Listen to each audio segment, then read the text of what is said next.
J'aimerais ça que tu me parles de la situation du marché qu'on vit dans la région ici, autant au niveau résidentiel que locatif. Résidentiel et locatif, dans le fond, les deux, là, je pense que le mot majeur commun, c'est manque d'inventaire. Manque d'inventaire dans le résidentiel, qu'est-ce que ça fait? Bien, ça fait en sorte d'avoir un petit peu plus d'intérêt en même temps sur une nouvelle propriété qui est attirante. Donc, les gens vont dire, est-ce que au printemps 2024, c'est la grosse surenchère? Pas nécessairement. Est-ce qu'on voit des dizaines de milliers de dollars supplémentaires en surenchère? Pas nécessairement.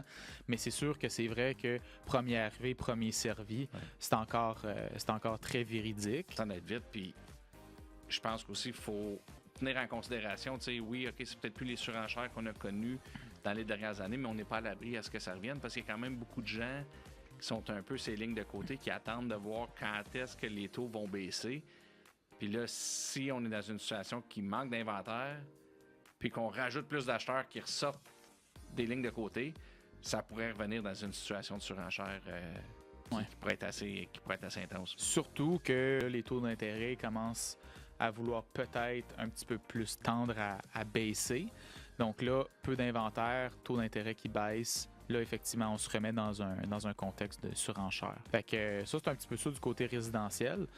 Du côté locatif, je pense que c'est la même chose. Le point avec le locatif, pour le côté location, à ce moment-là, c'est sûr que les loyers ont augmenté à travers les dernières années, mais les valeurs de propriété ont explosé également.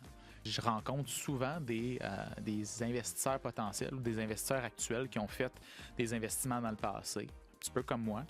Puis ils se disent, mais Jonathan, les ratios, ça marche pas. Là. On n'est plus cash flow positif. Ouais. Là, je dis, c'est parce qu'il faut créer notre opportunité, il faut voir, il faut avoir une vision entrepreneuriale. C'est un bloc appartement, une business. Là. Ouais. Il y a des revenus, il y a des dépenses, puis un potentiel. Il ne faut juste pas payer nécessairement le potentiel d'optimisation non réalisé à un vendeur qui n'a pas fait la job. Là.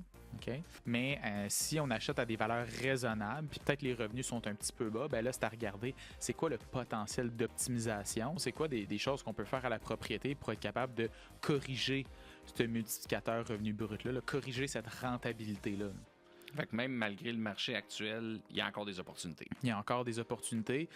Pourquoi? Parce que d'après mes nombreux investisseurs, on est capable de clore des transactions puis que ça soit des francs succès. Ouais.